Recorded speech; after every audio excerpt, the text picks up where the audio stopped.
Capítulo 1. Contenidos paulinos de la Escuela de la Obra Cristiana. Subtítulo: La obra neotestamentaria. Dios, por su Espíritu, ha realizado a lo largo de la historia un trabajo en continuidad. Esa es una de las razones por las cuales, cuando se encuentran ciertas expresiones en el Nuevo Testamento, vemos que ya habían sido usadas por Dios en forma preparatoria en el Antiguo Testamento. Dios está trabajando, pues, en continuidad. Así acontece con el concepto revelado de la obra del ministerio de la casa de Dios. En el Antiguo Testamento se habla de la obra. En el Nuevo Testamento se sigue hablando también en continuidad de la obra. En el libro de los Hechos de los Apóstoles se nos dice en el capítulo 13, verso 2b: dijo el Espíritu Santo: apartadme a Bernabé y a Saulo para la obra a la que los he llamado. Y en el capítulo 14, verso 26: de allí navegaron a Antioquía, desde donde habían partido encomendados a la gracia de Dios para la obra que habían cumplido. Entre estos dos versos, a lo largo de los capítulos 13 y 14, podemos ver en qué consiste la obra a que fueron llamados los apóstoles y qué fue lo que ellos cumplieron. Y en el Antiguo Testamento vemos la preparación tipológica en la obra del ministerio de la casa de Dios. Todos estos y otros pasajes nos permiten hacer un estudio en el Nuevo Testamento, sustentado por el Antiguo, acerca de aquello en que consiste la obra. Ahora, en el Nuevo Testamento, la obra es el antitipo espiritual de lo que fue la obra de la tipología veterotestamentaria.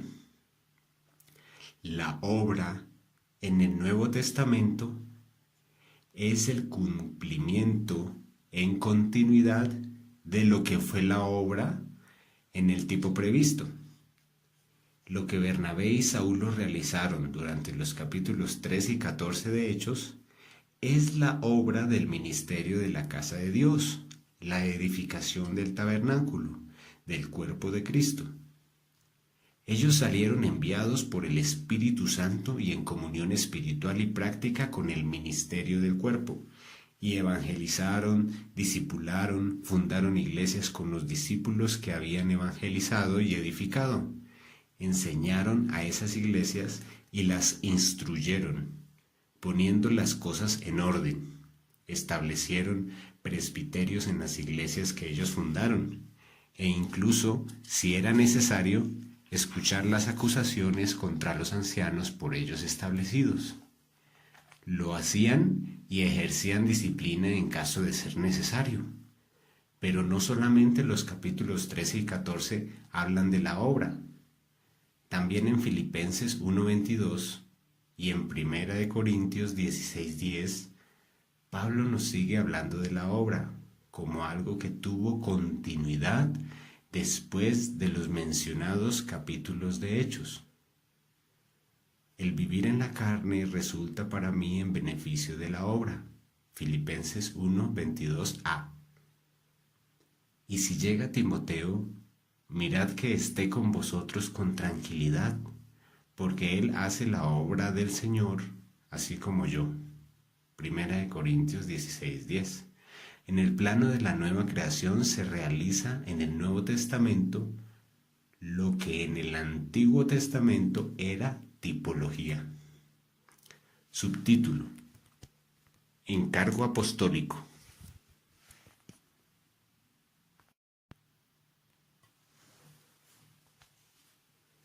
Ahora bien, entre todos esos trabajos de la obra, hay uno que se menciona en Hechos 19, versículo 9b y 10.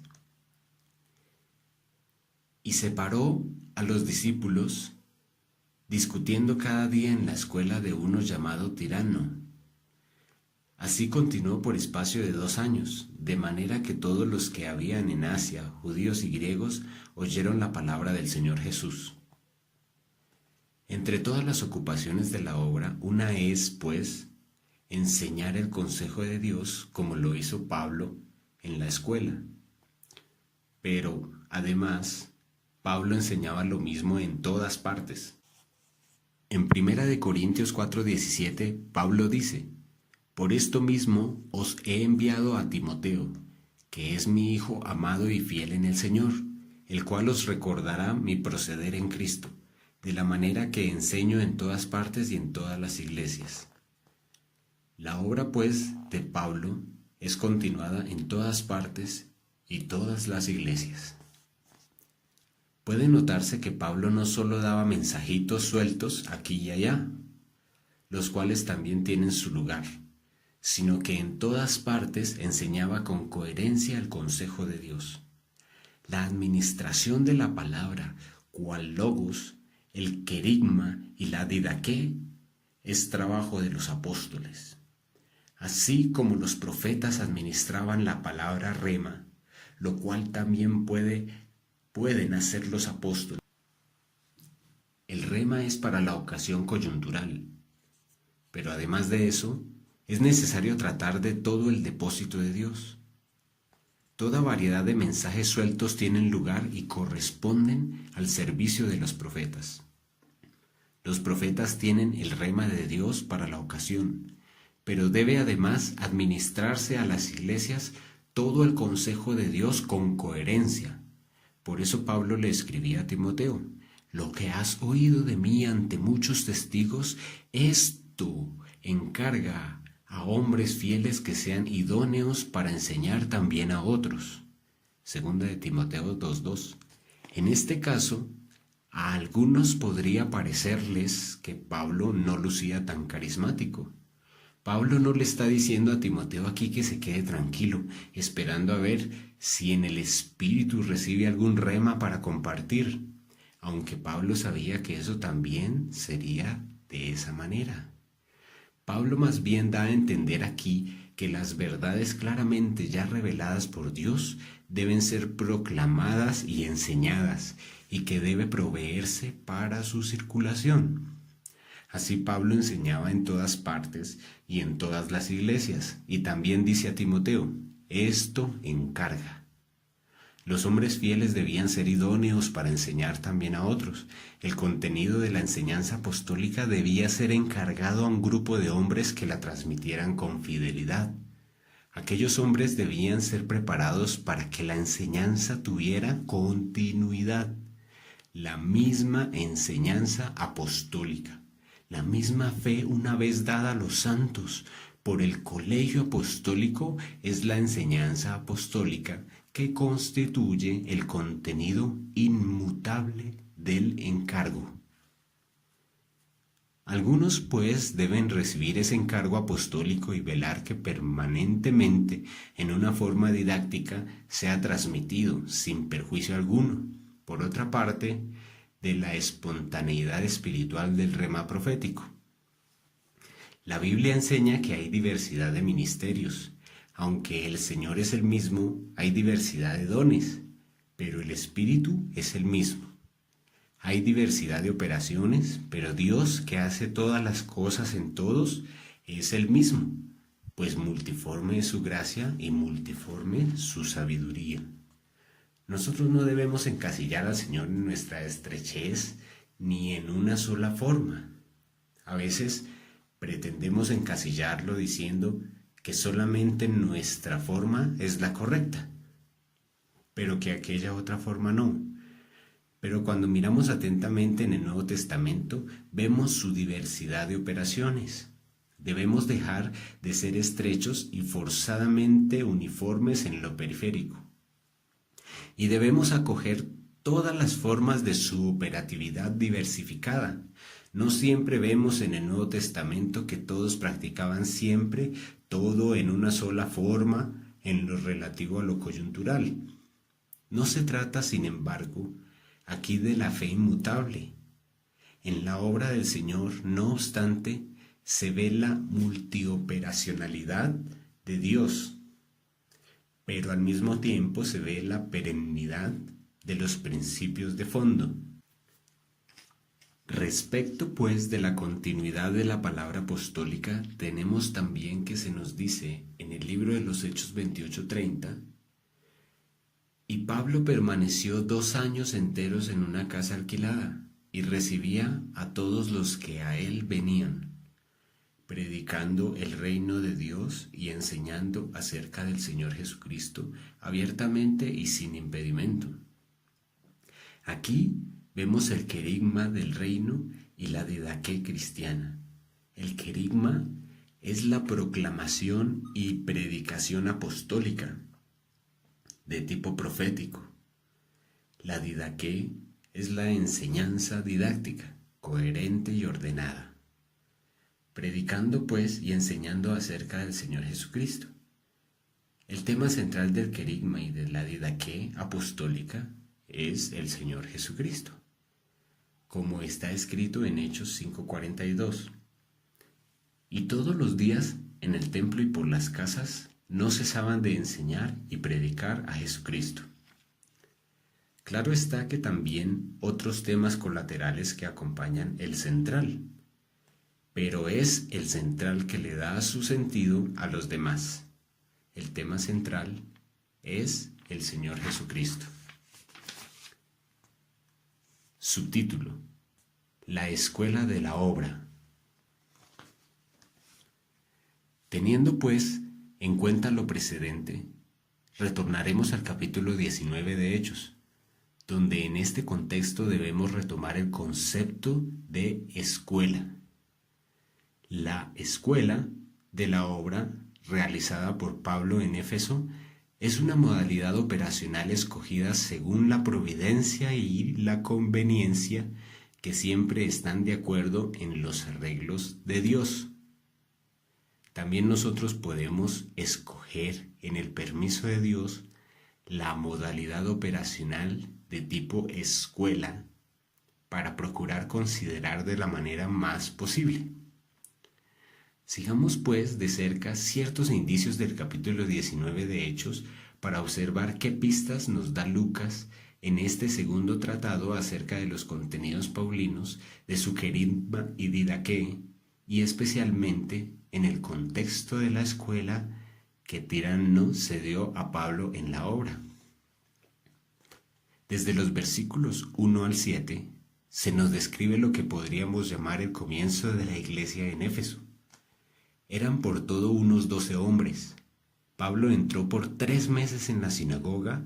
El Señor Jesús había ordenado a sus apóstoles que fuesen primero a las ovejas perdidas de la casa de Israel. Por eso Pablo quería honrarlos, pues a ellos habían sido hechas primeramente las promesas, y a ellos debe primero honrárseles con el anuncio.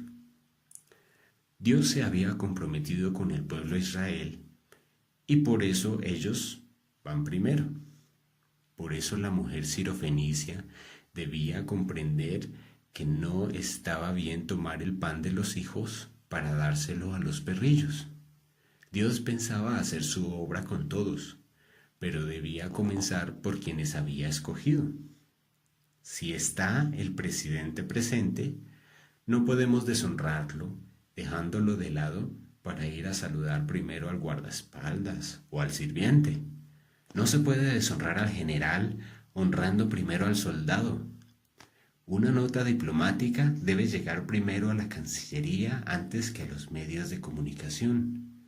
Así también Pablo debía ir primero a la sinagoga para honrar al pueblo del pacto, que esperaba el cumplimiento de la promesa.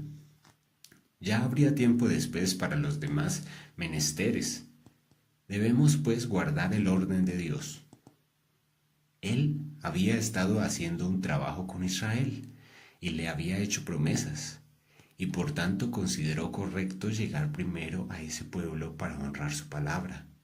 La mujer sirofenicia se quiso adelantar un poco y el Señor hubo de reprenderla con mucha paciencia incluso concediéndole lo que en su impertinencia se adelantaba a tomar sin dar tiempo a que los hijos con quienes había un compromiso previo recibiesen su porción.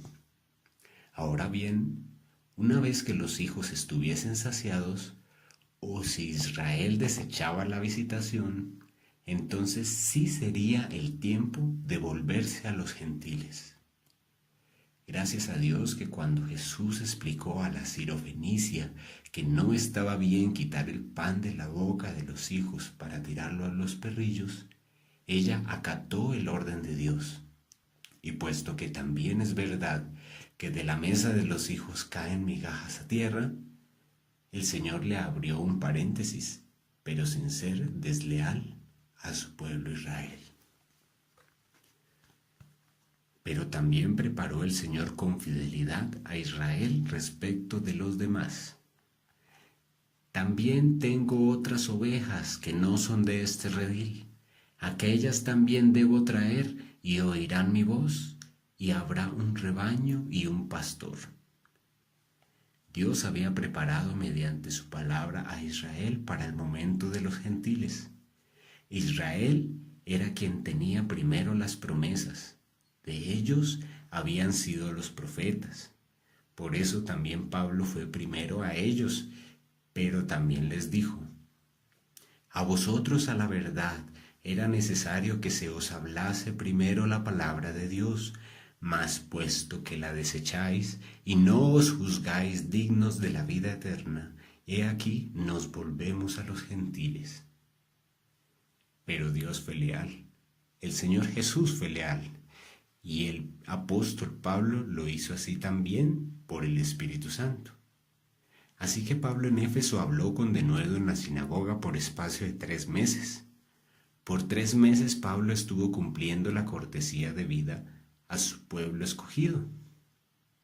Allí estuvo persuadiéndoles acerca del reino de Dios. El reino de Dios era su tema, algo relacionado con toda la economía de Dios. Fue solamente después de que se endurecieron y maldijeron el camino que Pablo se apartó de ellos y separó a los discípulos y comenzó a enseñarles en la escuela. Esto porque varios de los judíos se definieron en contra. Comienza entonces Pablo a discutir cada día en la escuela. Un discípulo llamado Tiranno tenía una escuela. La palabra escuela proviene del griego y le significaba inicialmente ocio, pues allí se reunían jonios a filosofar. Muchos filósofos enseñaban en escuelas. Era la costumbre cultural y Pablo adoptó esa modalidad. En aquellas escuelas se estudiaban varias materias, como filosofía y hasta geometría. Posiblemente Tiranno había sido un filósofo que había abierto su propia escuela conforme a la costumbre de la época. No sabemos si hasta incluso enseñaba gramática o matemática. Pablo, pues, continuó en la escuela del trabajo que había iniciado en la sinagoga. Las sinagogas también eran casas donde se enseñaba la Torá.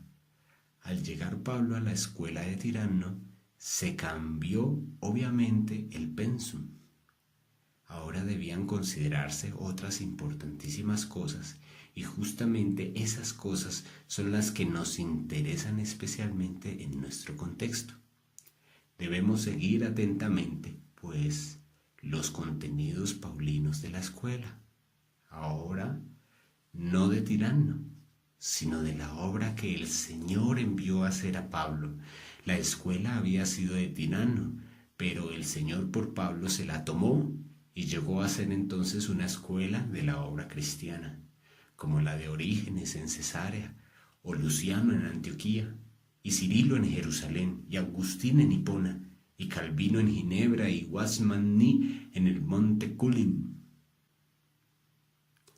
Estas escuelas han sido muy utilizadas por el Señor y su pueblo en la historia de la Iglesia, como lo fueron también en los tiempos rabínicos intertestamentarios, como las escuelas de Gilel, Shammai, Gamaliel, Isamel, Akiva, etc. La escuela es, pues, una modalidad entre muchas para cumplir el ministerio de la obra. una modalidad operacional entre varias opcionales, y nosotros la hemos escogido entre otras cosas. Aquellos pues que eran de un mismo sentir con Pablo, se apartaron de la sinagoga y se acomodaron en las instalaciones de Tirano, y en vez de enseñar oratoria o filosofía o geometría, etc., se abrieron las puertas al Evangelio de Dios. Por espacio de 2 años, todos los días Pablo estaba dedicado al ministerio de la enseñanza. Algunas variantes de algunos pocos manuscritos antiguos del pasaje de Hechos 19 incluso nos dan las horas diarias de trabajo de Pablo en la escuela. Tal trabajo tuvo repercusiones en toda Asia. No se limitó tan solo a Éfeso. Probablemente personas de los alrededores asistían allí y luego llevaban la enseñanza a sus respectivas localidades. Cerca de Éfeso estaban Colosas, Laodicea, Hierápolis. Epafrodito era el contacto de Pablo en Colosas. Por la epístola de Pablo a los Colosenses 2:1 y 4:13, sabemos que aunque Pablo no era conocido de rostro en aquellas localidades, su ministerio sí lo era gracias a la fidelidad de Epafrodito, o de Filemón, o de Arquipo, o de Onésimo, o de Ninfas. Éfeso llegó a ser, pues, un centro de la obra en Asia, en el cual después de Pablo quedó Timoteo, luego el apóstol Juan. Tal como centros de la obra fueron también Jerusalén y Antioquía. Notamos así la continuidad del trabajo de Dios con sus siervos. El resultado de 2 años de enseñanza continua de Pablo en la escuela de la obra en Éfeso repercutió favorablemente en toda la provincia de Asia. Subtítulo: Pablo enseñaba la palabra de Jesús. Un verso clave en el capítulo 19 es el 10, donde se nos dice: oyeron la palabra del Señor Jesús. Lo que se enseñaba, pues, a partir de aquella escuela era la palabra del Señor Jesús. Lo que el Señor Jesús enseñó era el contenido de aquella escuela. La palabra del Señor a partir de aquella escuela en Éfeso pasó a toda la provincia de Asia, tanto a judíos como a griegos. También Dios hacía milagros extraordinarios por mano de Pablo, confirmando la palabra. Aparece aquí el resto del ministerio paulino, además del didáctico. Una escuela de la obra, como la de nosotros aquí, debe conocer, pues, su fundamentación. Por las palabras del platero de Artemisa, Demetrio de Éfeso, registradas por Lucas, tenemos otros importantes indicios, como también de las palabras de los hijos de Seba, exorcistas ambulantes, que decían: Jesús, el que predica Pablo. Pablo pues predicaba a Jesús, ese era su centro. Demetrio, el adorador de Artemisa, decía: pero veis y oís que este Pablo, no solamente en Éfeso, sino en casi toda Asia, ha apartado a muchas gentes con persuasión, diciendo que no son dioses los que hacen con las manos. 19:26. Pablo enfatizaba, pues, el monoteísmo, el contenido fundamental de la teología propia. Pablo encaró el ambiente pagano con la revelación especial divina. La revelación divina enfrentándose a la cultura pagana. Eran derribadas las argumentaciones filosóficas del paganismo y derribados los agarraderos de la idolatría. No había en Pablo ninguna contemporización, ni colocaba al cristianismo en plano de igualdad con las religiones comparadas. Pablo no estaba haciendo componendas, sino que enfrentaba la mentira, pues tenía verdadera fe en la revelación cristiana. Lo que él enseñaba era revelación de Dios, pero lo que la cultura enseñaba eran cosas de hombres y de los demonios. Pablo tenía mucha claridad. Solamente quien no está claro está dispuesto a hacer componendas con la cultura pagana. Es necesario enfrentar la cultura secular con la revelación divina acerca de todos los ítems de los que Dios ha hablado. Satanás no podía quedar indiferente con la presencia de Pablo allí y levantó un alboroto mediante los plateros. Pablo tuvo que despedirse, pero después de recorrer otras regiones pasa por Mileto y manda llamar a los ancianos de la iglesia en Éfeso. Había iglesia y presbiterio ahora en Éfeso. En Mileto encontramos expresiones claves. Así que por las propias palabras de Lucas y las de los hijos de Esceva y las de Demetrio de Artemisa y aquellas paulinas al presbiterio de Éfeso en Mileto, encontramos los contenidos paulinos de la escuela de la obra. Subtítulo: Metanoia y Pistis. En Hechos 20, 17, 35 está el discurso de despedida de Pablo en Mileto. En los versos 20 y 21 hallamos el anuncio público y doméstico, la enseñanza pública y doméstica de todo lo útil, el testimonio acerca del arrepentimiento para con Dios y de la fe en Dios a judíos y gentiles, anuncio, enseñanza y testimonio. Metanoia y fe en relación a Dios. La misma palabra para judíos y gentiles. Debajo de la palabra útil o provechoso del verso 20 se esconde mucho contenido. Nada que fuese útil he rehuido de anunciaros y enseñaros. Otra vez aquí, querigma y didaqué. La enseñanza pública seguramente en la sinagoga y en la escuela, por las casas en consejería y reuniones domésticas. El testimonio acerca del arrepentimiento para con Dios y de la fe en nuestro Señor Jesucristo coincide con la evangelización del Señor mismo, según lo registran Mateo y Marcos en sus evangelios. Cuando recorría Galilea predicando el arrepentimiento, la fe en Dios, en el evangelio, la llegada del tiempo y del reino. Es decir, perfectamente correspondiente con la doctrina fundamental descrita en Hebreos 6, 1, 2. Vemos pues aquí el lugar de los fundamentos, los primeros rudimentos de la doctrina de Cristo, en el contenido paulino de la escuela de la obra y demás. Los primeros rudimentos de la obra de Cristo es la enseñanza apostólica fundamental. El asunto de los rudimentos y fundamentos no puede faltar como contenido en un plano orgánico de la escuela de la obra. Metanoia y pistis, arrepentimiento y fe, son las materias preliminares a este respecto, lo cual es seguido por lo relativo al reino, lo cual incluye la doctrina de bautismos, resurrección de muertos y juicio eterno. Hebreos 6, 1, 2 desglosa este fundamento. Mateo y Marcos lo confirman. Eso fue lo que también el Señor Jesús mandó que enseñasen sus discípulos, y fue lo que sus apóstoles enseñaron.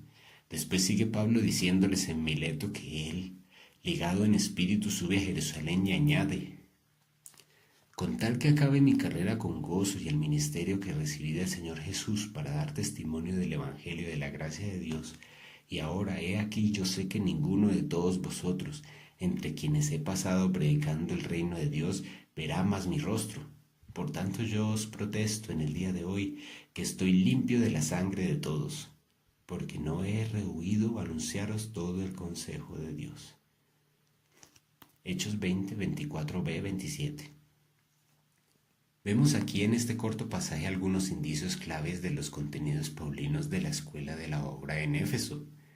La carrera, el ministerio, el testimonio del Evangelio de la gracia de Dios, la predicación del reino de Dios, la protesta de la atalaya, el anuncio de todo el consejo de Dios.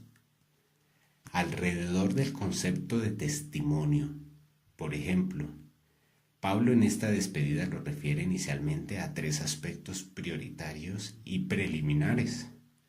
1. Testimonio acerca del arrepentimiento para con Dios dado a los judíos y a los gentiles, versículo 21. 2. Testimonio acerca de la fe en nuestro Señor Jesucristo, versículo 21. 3. Testimonio del Evangelio de la gracia de Dios, versículo 24. Así pues, todo lo relativo a este testimonio, al fundamento de los primeros rudimentos de la doctrina de Cristo, y todo lo relativo al Evangelio de la gracia de Dios y la predicación del reino es contenido paulino de la escuela de la obra. Es decir, los fundamentos, como también toda la palabra del Señor Jesús y todo el consejo de Dios. Hechos 19:10 y 20:27. Subtítulo: La enseñanza paulina. Siguiendo pues los capítulos 19 y 20 del segundo tratado de Lucas, el libro de los Hechos, rememoremos y rumiemos detenidamente los contenidos paulinos del trabajo apostólico en aquel centro de la obra. Fe en el Señor Jesús. 19 versículos 2 y 4, 20 versículo 21. Doctrina de bautismos. 19 versículo 3 al 5, 20 versículo 20 y versículo 27 y versículo 32. Recepción del Espíritu Santo por la fe. 19 versículo 2, versículo 4 y 6. Imposición de manos. 19 versículo 6, 20 versículo 17 y versículo 28. Carismas espirituales. 19 versículo 6, versículo 11 y versículo 12. 20 versículo 22 y versículo 23. Discusión, persuasión y predicación acerca del reino de Dios. 19 versículo 8, 20 versículo 25. El camino. 19 versículo 9 y versículo 23. 20 versículo 24. Confesión y reparación. 19 versículo 18 y versículo 19. Crecimiento y prevalencia poderosa de la palabra del Señor. 19 versículo 20. Separación para con Dios. 19 versículo 9 y versículo 26. Persuasión monoteísta antiidolátrica. 19 versículo 26 y versículo 19. Anuncio querigmático y enseñanza didáctica, públicos y domésticos de todo lo útil. 20 versículo 20, versículo 27 y versículo 35. Testimonio a judíos y gentiles acerca del arrepentimiento para con Dios. 20 versículo 21 y de la fe del Señor Jesús. La carrera apostólica. 20 versículo 24. El ministerio recibido del Señor Jesús. 20 versículo 24. Testimonio del Evangelio de la gracia de Dios. 20 versículo 24. Protesta de la atalaya. 20 versículo 26. Anuncio de todo el consejo de Dios. 20 versículo 27. Episcopado. 20 versículo 17 y versículo 28. Amonestación heresiológica. 20 versículo 29 al 31. Amonestación pastoral. 20 versículo 31. La palabra de la gracia que sobreedifica. 20 versículo 32. La palabra de la gracia que da herencia a los santificados. 1b. Enseñanza y ejemplo de la ayuda a los necesitados. 20 versículo 35. Pensemos en cuánto contenido hay debajo de cada uno de estos ítems. Por ejemplo, debajo de la expresión el Evangelio de la gracia de Dios. En la epístola a los Romanos escribe acerca del Evangelio de Dios respecto de Jesucristo, en su divinidad y humanidad, conforme a la previsión profética y tipológica veterotestamentaria y su cumplimiento, y la gracia para el apostolado para obediencia a la fe por las etnias. Incluso hasta la teología natural habla Pablo allí y en otros lugares. Y escribe de los pecados y el perdón, la propiciación y expiación, la redención, reconciliación, justificación, santificación, salvación de la ira y por la vida, la liberación, la regeneración, la renovación, la transformación, la vivificación, la ley del Espíritu de vida en Cristo Jesús, la edificación, el cuerpo, el servicio, las iglesias locales, la disciplina y otros ministerios, etc. En el comienzo de la epístola a los Romanos, Pablo reconoce el lugar de la teología natural, al reconocer que a partir de la creación hay algo verdadero de Dios que fue por Él manifestado y que se puede conocer y que nos deja sin excusa a todo hombre, en lo cual hemos de profundizar nuestras consideraciones. Pablo comienza allí, pues, no por medio de la Biblia, sino por medio de la naturaleza, por medio de las cosas hechas y de la conciencia humana. El contenido, pues, de lo que de Dios se conoce mediante la creación, constituye la materia propia de la teología natural, lo cual era también contenido paulino de su enseñanza. Después, entonces, acoge la revelación especial registrada en los sagrados textos, que sirven de base a la dogmática para predicación, enseñanza, defensa y confirmación del Evangelio. Vemos pues que debajo de pequeñísimas frases puede haber muchísimo contenido, por lo cual nuestras lecturas deben ser sumamente atentas en el espíritu.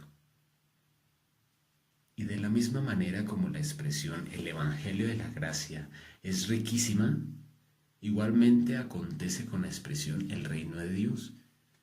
El Evangelio de la Gracia es, pues, el medio para un objetivo.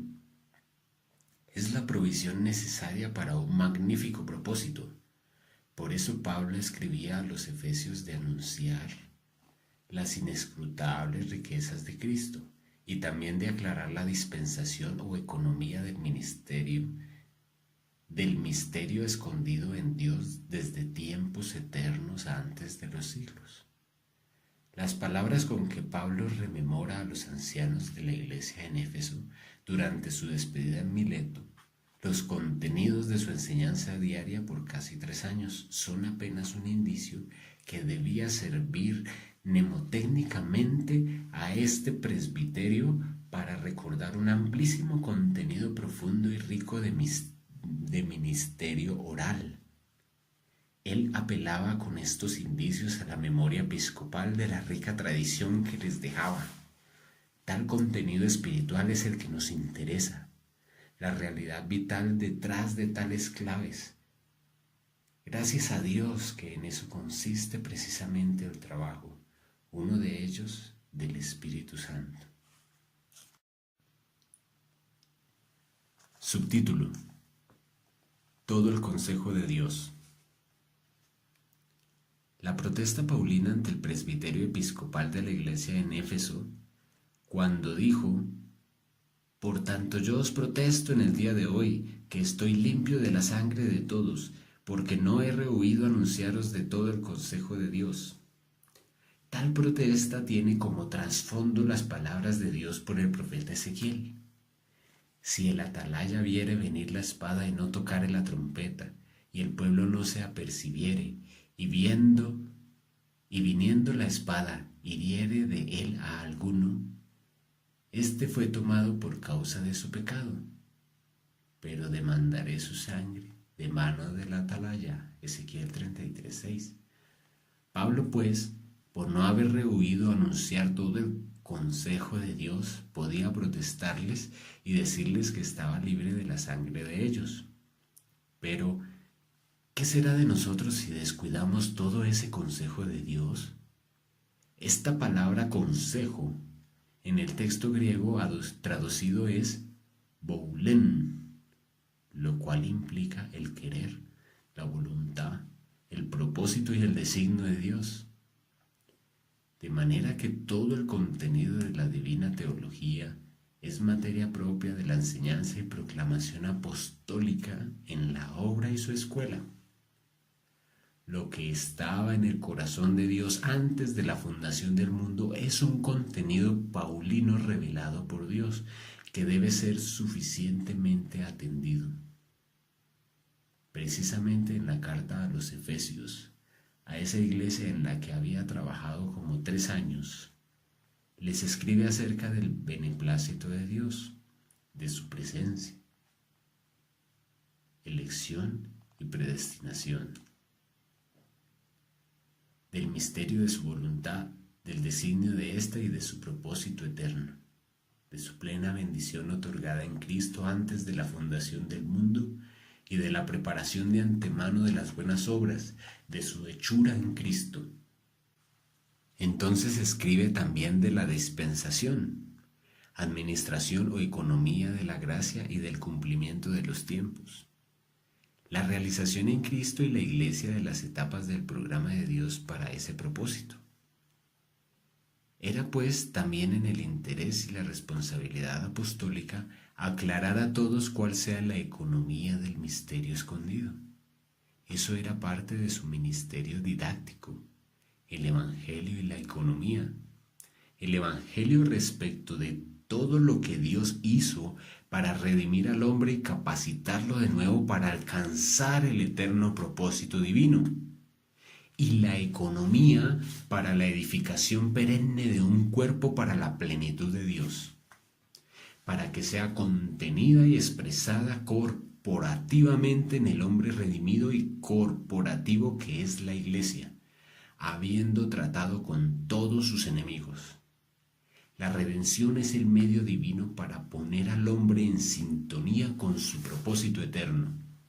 Por eso Pablo, en el capítulo 3 de su epístola a los Efesios, no coloca el punto final después de mencionar el Evangelio, sino que apenas coloca una coma y añade una conjunción. Y aclarar. En tal ministerio consiste la obra apostólica, y tal evangelio de riquezas inescrutables y tal aclaración del ministerio de la economía divina es pensum de la escuela de la obra. Pero aparte del querigma y la didaqué del evangelio y de la economía divina, debe hacerse lugar para la defensa y confirmación del evangelio y la revelación divina. La fe una vez dada a los santos. Aquí encontramos el lugar en el pensum de la apologética y de la heresiología. Pablo había también advertido a los obispos de la iglesia en Éfeso que después de su partida entrarían lobos rapaces para llevar tras sí al rebaño por medio de hablar cosas perversas. Tales cosas perversas son desvíos de la línea central del trabajo de Dios, para distraer a los hombres de lo cristocéntrico y apartarlos sutilmente a la enajenación.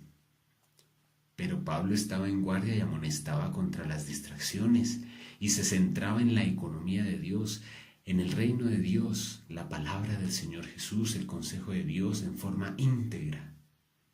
Qué fácil es deslizarse a la periferia, distraerse y enajenarse, si no existe una vigilancia primeramente apostólica y entonces episcopal, diaconal y eclesial. Pablo le escribía a Timoteo: como te rogué que te quedases en Éfeso cuando fui a Macedonia, para que mandases a algunos que no enseñasen diferente doctrina, ni presten atención a fábulas y genealogías interminables que acarrean disputas más bien que edificación de Dios que es por fe. Así te encargo ahora. Vemos pues aquí un reiterado encargo, una insistencia. La responsabilidad de los colaboradores era velar y mandar que no se enseñase diferente doctrina, porque Satanás trabaja de la manera más sutil, apartando a los hermanos de lo central de la economía divina, el ministerio de Cristo, el misterio de Cristo. Timoteo tenía la orden de mandar a aquellos que estaban enseñando en la iglesia que no enseñaran doctrina diferente a la apostólica, pues a través de las sutiles distracciones se iría perdiendo poco a poco el contenido del depósito de Dios. Pero a diferencia de las distracciones, la palabra de la gracia tenía poder en sí misma para sobreedificar. Tal crecimiento era, pues, en Cristo, en el Espíritu, en la edificación del cuerpo de Cristo y en su maduración y formación de la iglesia. Las cosas perversas serían las distracciones sutiles contra las cuales era necesario estar vigilantes, y de allí el lugar en el pensum, como decíamos, de la heresiología y la apologética. Las enseñanzas diferentes a la apostólica, la cual está en el pleno Nuevo Testamento y su sustancia exegética y espiritual central. Las heterodidascalías debían evitarse consciente y firmemente. Era un mandamiento recibido que debía a su vez mandarse. En vez de las heterodidascalías o doctrinas diferentes, mejor la sustancia y la centralidad de la doctrina apostólica neotestamentaria. No otro Jesús, ni otro espíritu, ni otro evangelio. Subtítulo: encargar a hombres fieles. El encargo apostólico fue lo encomendado, y es lo que Timoteo y los colaboradores de la Compañía Apostólica de Obreros debían a su vez encargar a hombres fieles que fuesen idóneos para enseñar también a otros. Aquello mismo que Timoteo recibió de Pablo, aquello era lo que debía a su vez encomendar con fidelidad. Por eso también el Señor Jesús oró así: mas no ruego solamente por estos, sino también por los que han de creer en mí por la palabra de ellos, para que todos sean uno. Juan 17, 20 al 21a. El Señor estableció pues un discipulado. Por tanto, id y haced discípulos a todas las naciones, bautizándolos en el nombre del Padre, del Hijo y del Espíritu Santo, enseñándoles que guarden todas las cosas que os he mandado. Y he aquí, yo estoy con vosotros todos los días hasta el fin del mundo. Mateo 28, 19 y 20. El Señor garantiza, pues, con su presencia tal discipulado apostólico. Sus estrellas están en su diestra. Debemos, pues, conservar esa línea de la comisión y de las palabras del Señor Jesús. Tal enseñanza por el Espíritu había de llegar hasta nosotros, hasta el fin del mundo. En el mismo Espíritu, Pablo decía a los ancianos de Éfeso: por tanto, velad, acordándoos. Esa palabra, acordándoos, apela al instrumento apto para la vigilancia. El apóstol Pedro también les encargaba que tuvieran memoria de las tradiciones apostólicas. Decía él: también yo procuré con diligencia que después de mi partida vosotros podáis en todo momento tener memoria de estas cosas. Segunda de Pedro 1:15. Ya Pablo había escrito a los tesalonicenses: así que, hermanos, estad firmes y retened la doctrina que habéis aprendido, sea por palabra o por carta nuestra. Segunda de Tesalonicenses 2:15. Pablo alababa también a los corintios por retener las instrucciones apostólicas, tal cual las entregó. Primera de Corintios 11:2. Al presbiterio de Éfeso pedía acordarse de aquellos 3 años en los que él estuvo en medio de ellos. Lo primero que quisiera Satanás es destruir ese cariño, esa memoria, esa fidelidad. Y lo hace de la manera más sutil. En Galacia el enemigo destruyó aquella satisfacción que experimentaban los gálatas al recibir la verdad en el Espíritu. ¿Dónde, pues, está esa satisfacción que experimentabais? ¿Me he hecho, pues, vuestro enemigo para deciros la verdad? Tienen celo por vosotros, pero no para bien, sino que quieren apartaros de nosotros para que vosotros tengáis celo por ellos. Gálatas 4:15 y 16-17.